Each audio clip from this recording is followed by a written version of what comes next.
My husband and I have been trying to get pregnant for 3 years, and we're currently waiting on the results of our fifth IUI intrauterine insemination. I am 33 years old, and like I've mentioned, I've been struggling with infertility for 3 years, probably even longer, but it's been 3 years that we've been trying month after month to get pregnant, and it just hasn't happened.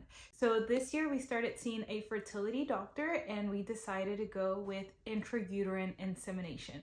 This is one of the least invasive fertility treatments. The more popular one is IVF, but we weren't just ready for all the shots, the side effects, and the cost. So we decided right now to go for an IUI. My previous IUI was successful, but unfortunately life had other plans for my baby. It was an ectopic pregnancy, which is a whole horror story that I'll leave for another time. So if you're also struggling with infertility and you're trying to figure out what fertility treatment is best for you and you're considering an IUI, I'm going to break down the whole process and the cost. But first, there are a few tests that you and your partner have to get done to figure out if an IUI is even a good option for you, because there are some medical conditions that make an IUI extremely unlikely to succeed. So there would be no point in that. There is a lot of tests, so I'm just gonna put a screenshot of all the tests that I got done here so you can take a screenshot. But the two main tests that are super important before an IUI is the HCG test. That's where they check your fallopian tubes for any blockages.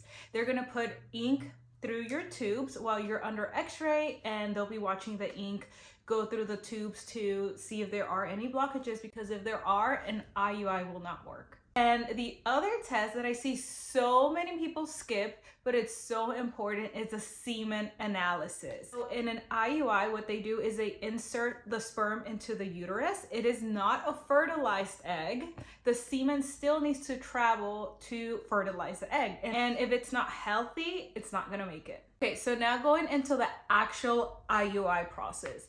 It's gonna start the first day of your period. That day, you're gonna call your doctor and let them know you just got your period, and they'll probably schedule you 2 or 3 days later to go get blood work and also to do an ultrasound just to see where your baseline is. They're gonna check several hormones, and also through the ultrasound, they'll check the follicles in your ovaries. From there, they'll tell you when to start your medication. Usually just a pill that you'll take for 5 days. I took Clomid, and that's to stimulate your ovaries, again, to have several follicles mature and improve your chances of getting pregnant. That's also one of the reasons that a lot of people end up having twins with IUI, because naturally, if you weren't taking any medication, only one follicle would mature, so you would only get one baby.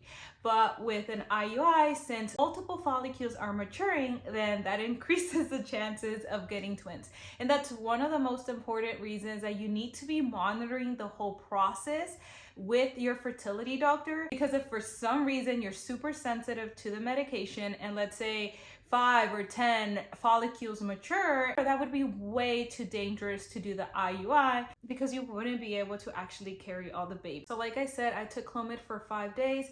I didn't have any major side effects, just a bit of moodiness, but I have heard of some people that have an upset stomach or some pelvic pain. But it is way less medication than, like I mentioned, IVF, so the side effects should be way less. Then once I was done with the medication, I went back to my fertility clinic for more blood work and an ultrasound, and that's where they'll check if the medication actually worked. For me this time, I had 2 follicles that matured. One was 22 millimeters and another one was 17 millimeters. Ideally, they should mature to over 20 millimeters, but anything over like 16 has potential. For me, luckily, every time I had 2 or 3 eggs mature, but I imagine that if it wasn't working, they would either change the medication or ask you to take more medication. But once they confirm that the medication worked and you have your matured follicles, they're gonna tell you to take your trigger shot to make your body ovulate. I took Overdrel and they told me to take it 36 hours before the insemination. So I took the trigger shot Saturday night at 10 p.m. and then my insemination was scheduled for Monday at 10 a.m. That same morning of the insemination, they're going to ask your partner to go into the clinic about 2 hours right before the insemination so that he can provide his semen sample. And they need that 2-hour window because they do wash and prep the sperm. And then the actual insemination is super simple. They're going to use a catheter, which is like a tiny hose, and that's how they're going to insert the semen into your uterus. It doesn't hurt at all. If you had a pap smear, that's probably the same, like slight discomfort. For me, pap smears are even more uncomfortable. After the insemination, you're going to have a 2-week wait. And this is the hardest part for me. My anxiety just builds up, wanting to know if it worked or not.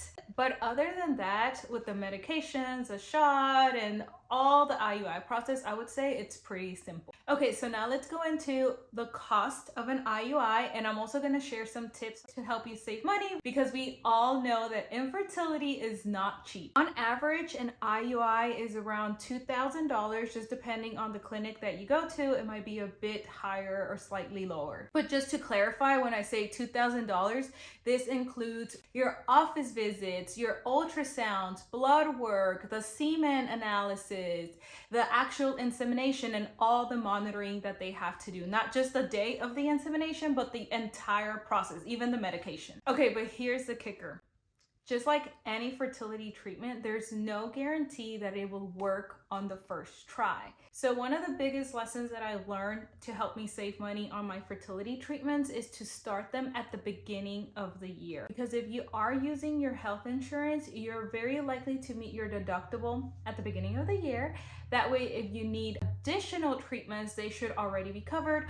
Or even on the best possible scenario, let's say you get pregnant on the first try, then that cost should also go towards your deductible and should help you cover your labor costs. That was a complete changer for us because this year I had surgery, I had 5 treatments, a bunch of tests, but thankfully my insurance has been a huge help. The other tip is that I have high deductible health insurance. So my deductible is $2,500. So once I met that, from there, all of my medical expenses were covered. Like I said, this year I've had 5 treatments, I've had a surgery for my ectopic pregnancy, and a bunch of tests. And all I had to pay out of my pocket was $2,500. And then just a little bonus tip for your medications is always ask your fertility doctor for their preferred pharmacy. My trigger shot was $300 at my pharmacy, but then when I asked my fertility doctor if there was anything I could do, they referred me to their preferred pharmacy and I ended up paying $53. So don't sleep on that. I hope this was helpful because I know that infertility is not an easy journey. So please remember to follow because I'll be sharing everything I learned through my fertility journey.